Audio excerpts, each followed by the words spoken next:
I think in the interest of time, we will get started. We've given our complimentary 5-minute wait period.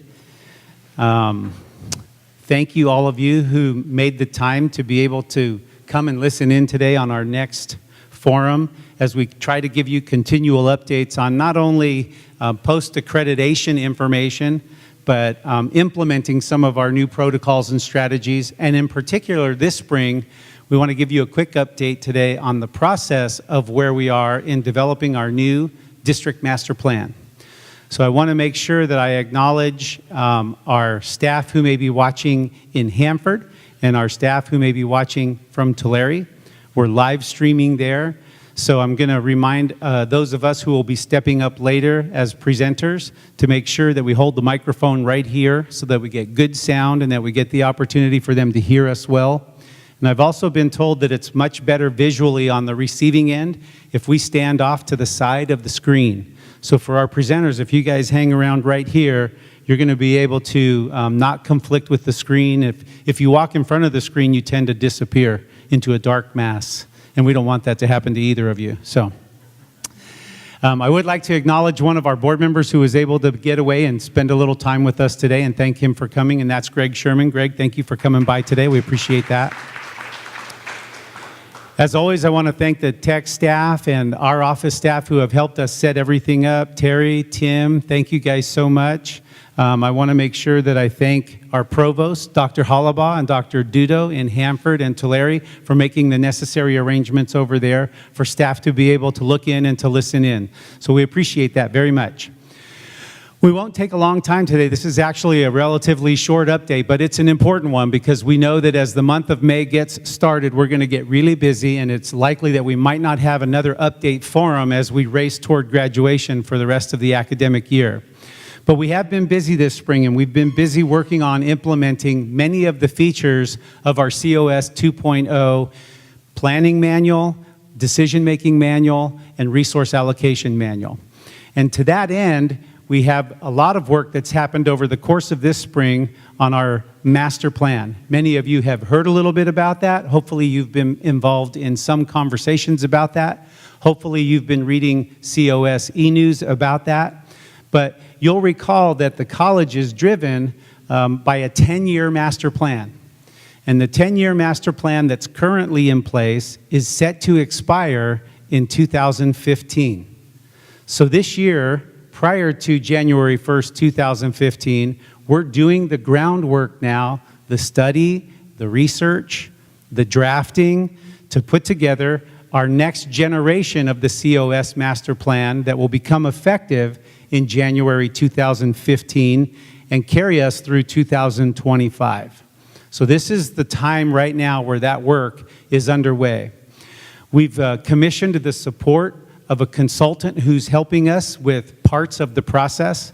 She's someone that many of us know now and have become comfortable working with, and that's Dr. Eva Conrad, who is also the consultant who came and helped us and provided us some guidance and support through our accreditation response period.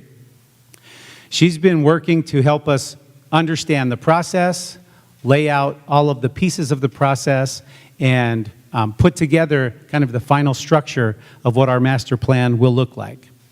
So the first thing, tried it both ways. There we go. The first thing, did you just do it manually up there?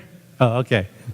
The first thing she reminded us is that there's a reason why you do your master plan. An organization like ours, which has a lot of resources and a huge responsibility to our region, has a responsibility to be operating under the guidance of a long-term plan and then a short-term plan for smaller intervals. The purpose of the master plan is to take notice, take stock once every 10 years through an in-depth analysis like we've been involved in this spring to kind of assess where we are right now, our work, our efforts, and our energies in comparison to our college's mission statement. And you can see that this is our mission statement. It was just reviewed at the end of last year, and we'll go through another annual review process in the fall of this year. But the first statement you read up there is our pure mission. College of the Sequoias is a comprehensive community college focused on student learning that leads to productive work, lifelong learning, and community involvement. If you were going to capture what we're about in a single statement, that's where we hang our educational soul, on that statement. The next statement is our affirmation. You see the word affirm there.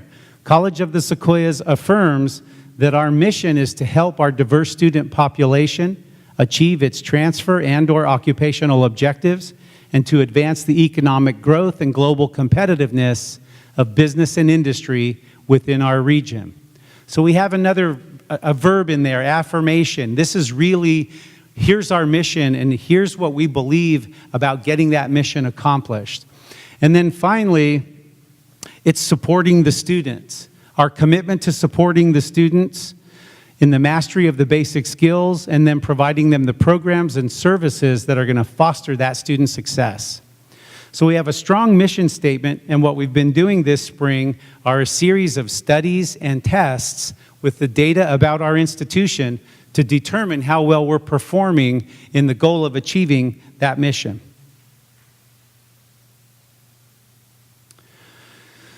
So this is a quick summary of how it's been put to us as a group so far. We're assessing the success in meeting the mission, and we're doing that based on an identification and an assessment of our current strengths and weaknesses. We're analyzing current state and national trends in higher education and 10-year forecasts of demographic change to project the district's future challenges and needs. So we're not conducting all of our own surveys right now. We're not conducting all of our own studies. What we're looking at are collections of data and resources available to us that have already been completed through other legitimate and accredited organizations and agencies. Government census data, for example, on the demographics of our region.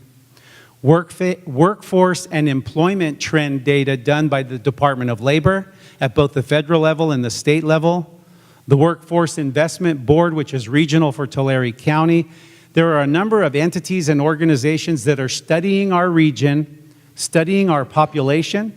They're looking at how big we'll be in 25 years, how our populations will grow in our two-county area and our 3 campus cities. They're looking at what the college age will be of students and how many college age students will be a part of that population. They're looking at what the trends are in higher education. Are there going to be a demand for more 4-year degrees in order to be employed in certain industry and occupations? Are there going to be demands for more certifications, certificates, and licenses? If so, how are we identifying those, and how are we working to prepare ourselves to be able to meet those needs for our students of the future?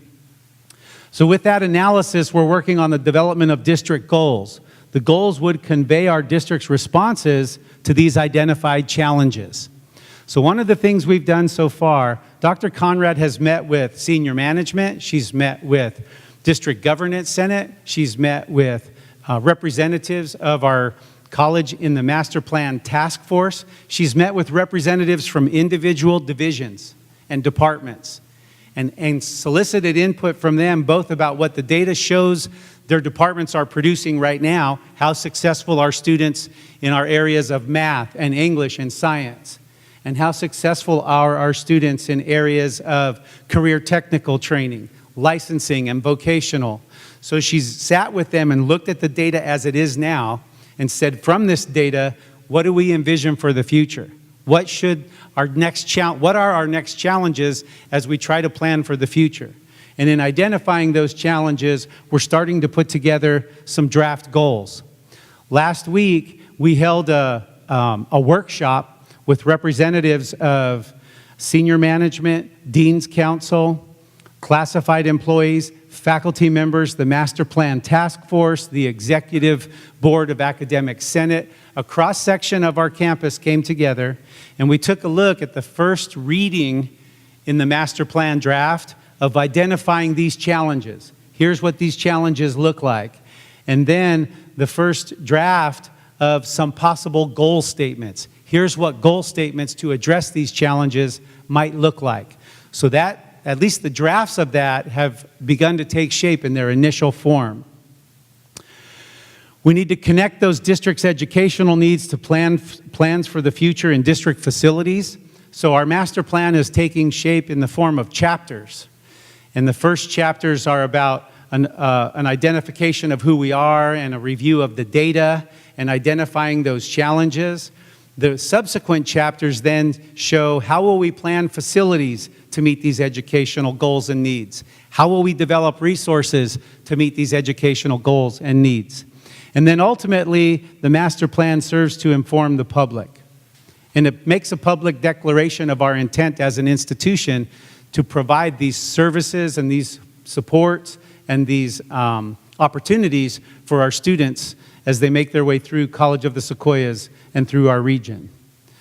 So we've worked a lot on getting good drafts in place. What's coming up next now are a series of really important events.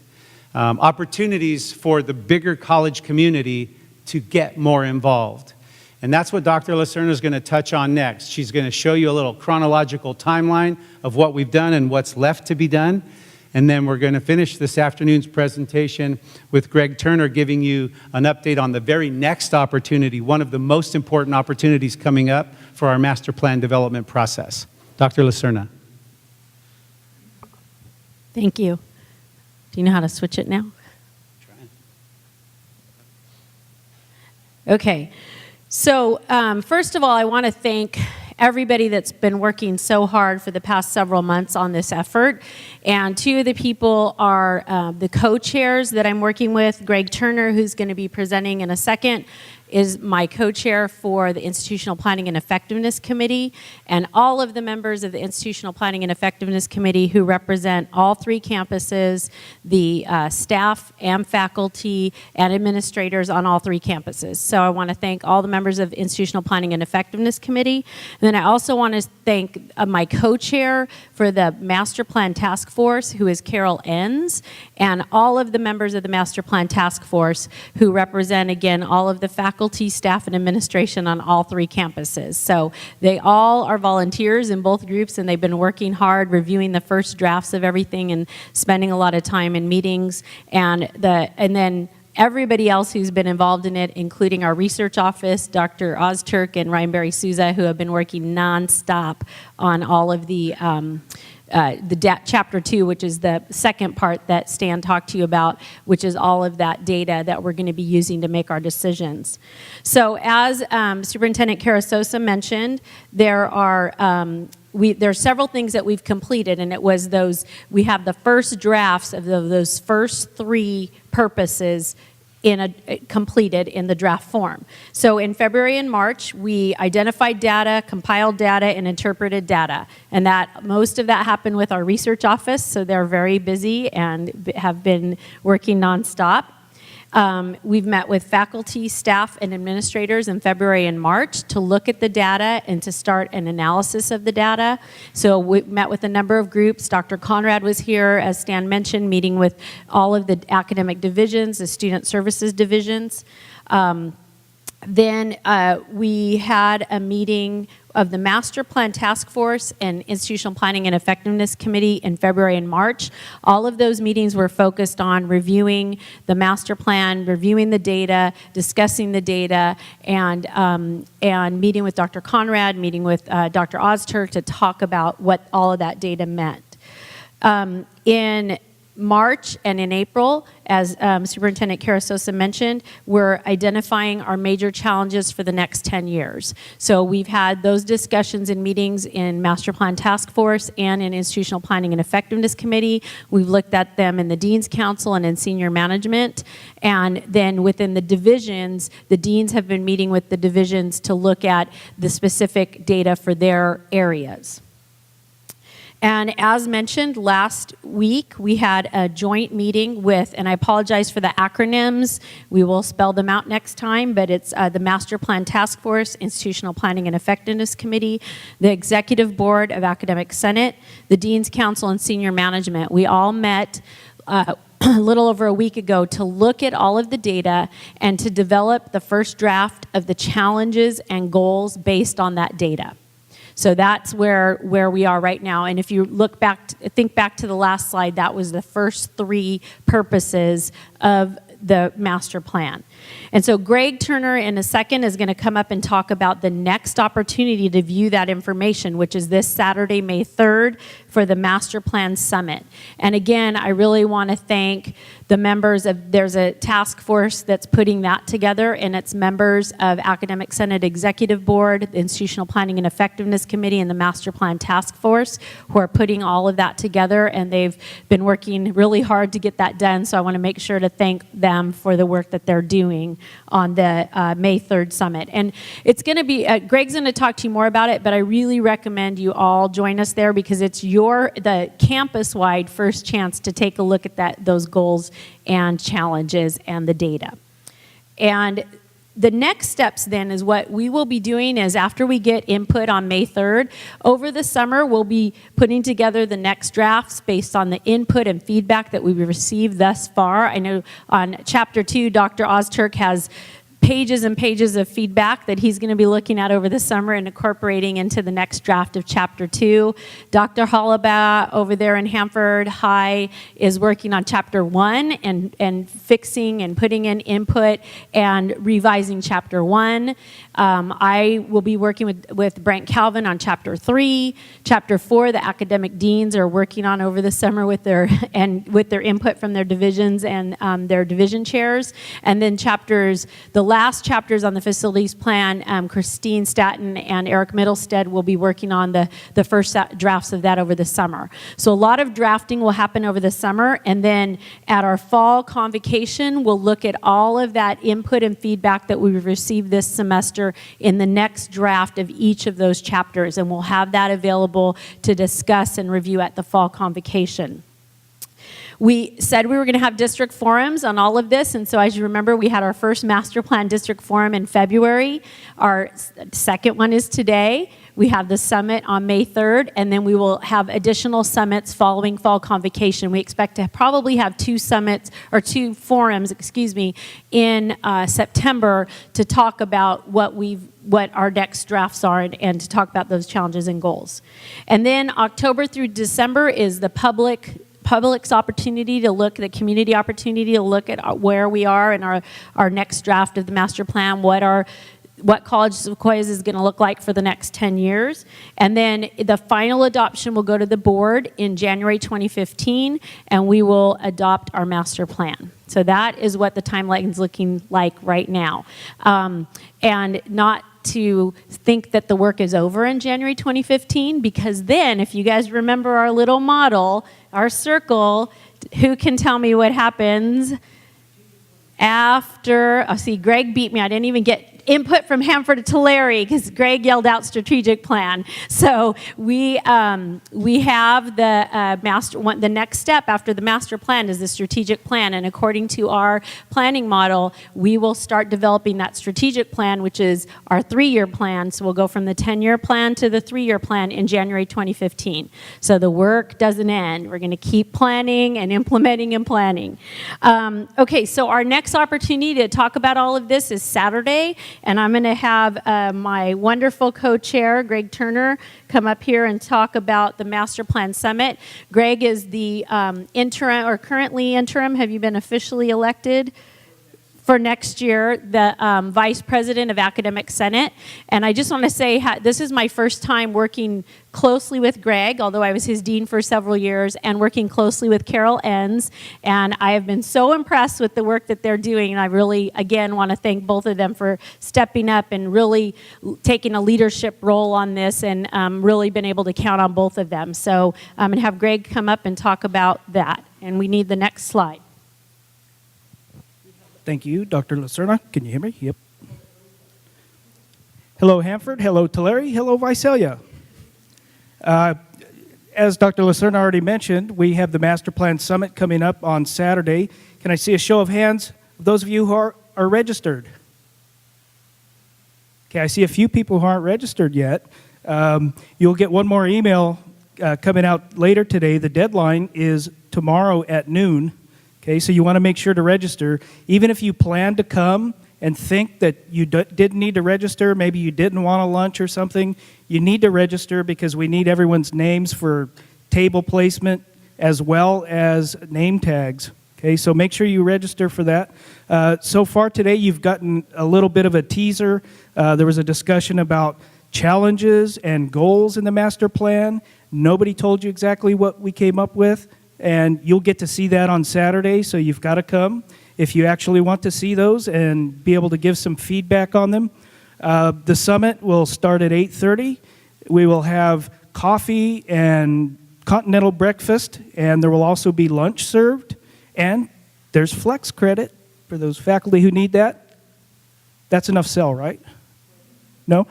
I'm kidding. Huh? Okay, I wasn't finished. I was just saying, with all the food and flex credit, what else do you need to know, right? Okay, actually, probably a lot of people in here don't need flex credit.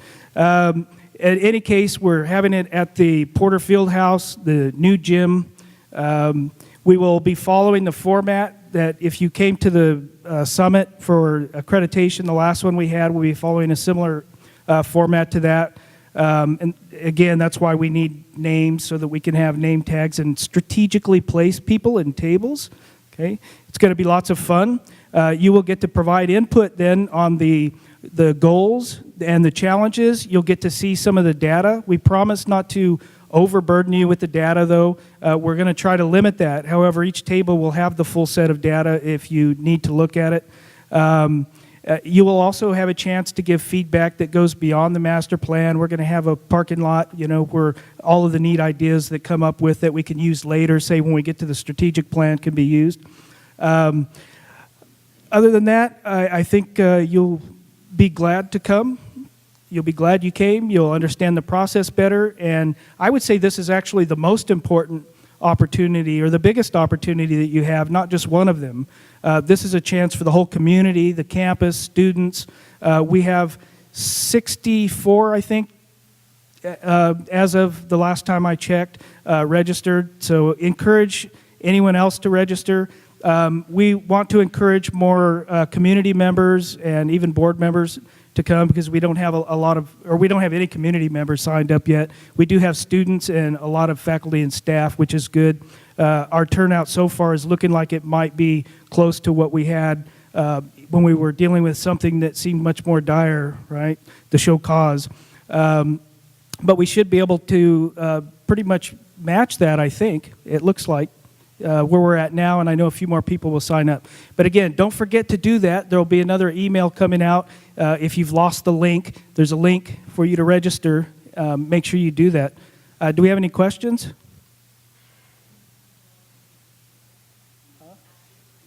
Hanford to Larry, have any questions?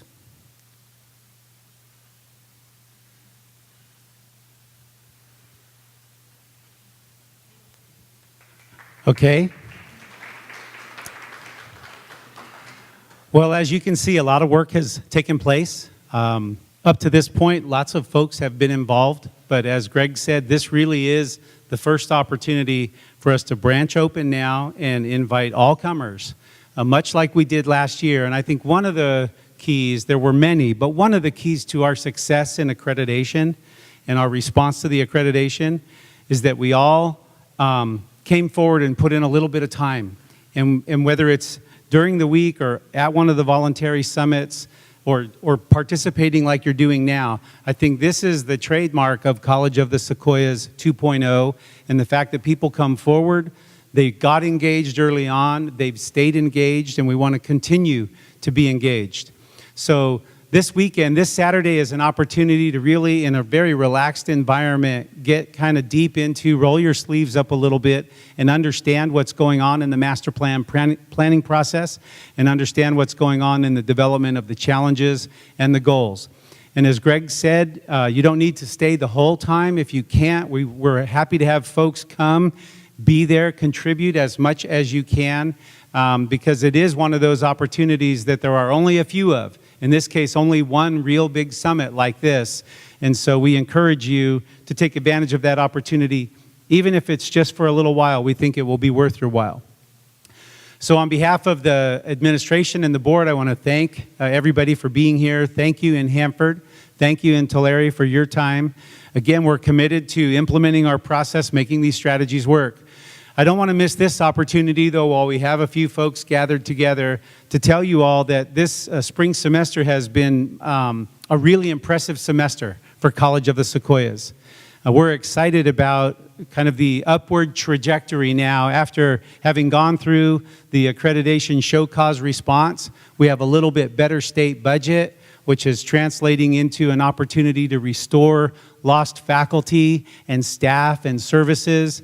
We've been out sharing with our communities. We've been reaching out to our high schools. We've been re-engaging parents in the traditions of College of the Sequoias and the success that we offer here.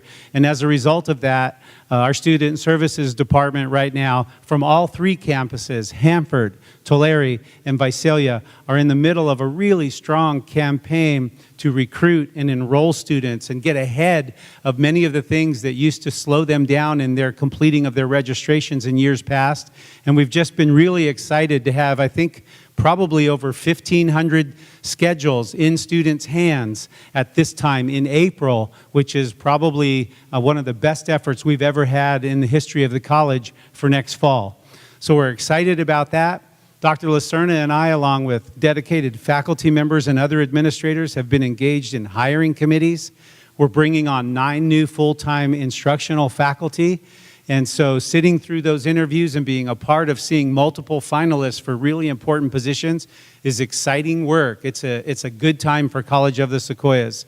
So we're very appreciative of everything that all of you have done. It's been a busy spring semester. We know that everybody works hard and goes home exhausted, and we just don't want to forget to say thank you while we're here together, because I think it's all of your work that makes it successful for the students at COS.